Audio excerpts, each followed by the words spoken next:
They say actions speak louder than words, but sometimes a gift does the same. Because while diplomacy is about the art of war, it's also about the art of gifting, and India knows this well. The ancient Hindu scripture, the Bhagavad Gita, says that a gift should be given to the right person at the right time and at the right place. Centuries later, this is still a practice in diplomatic gifting. Yesterday, Prime Minister Modi gifted presents to US President Joe Biden and the First Lady. What were they? And what meaning do they hold? We'll tell you.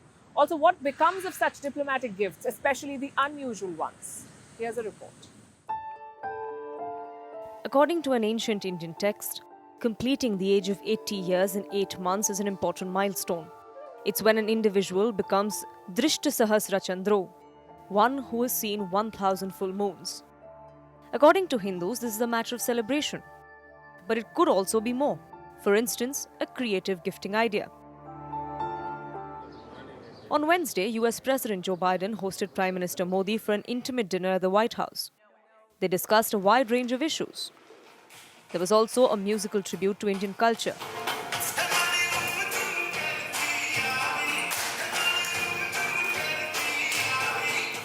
But something else stole the show. We're talking about the gifts that were exchanged between Prime Minister Modi and the Bidens, and each of these presents hold a deep meaning.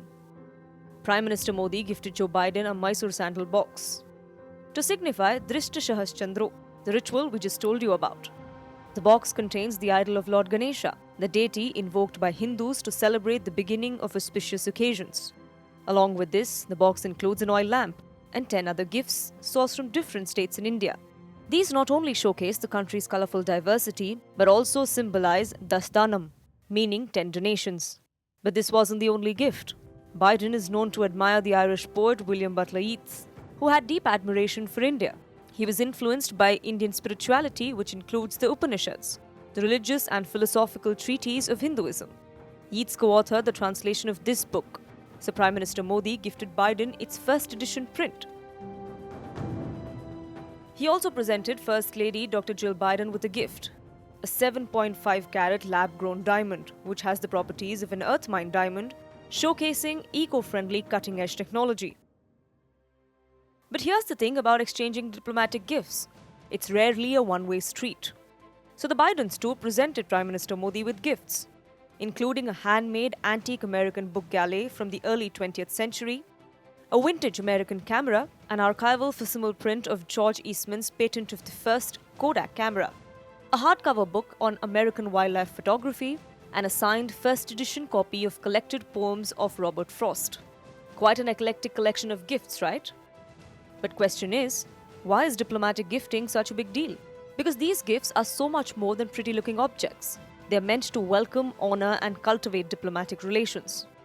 They emphasize the workmanship of local businesses, the culture of a nation, and its historical craftsmanship, which is why so much thought went into Modi and Biden's gifts.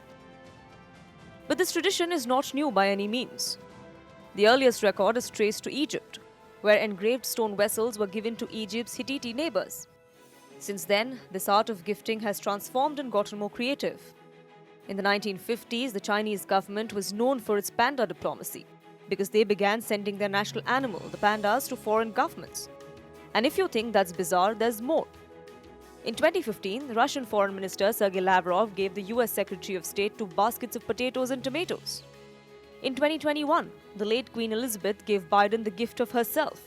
Literally, she gifted him a photo of herself in a silver frame.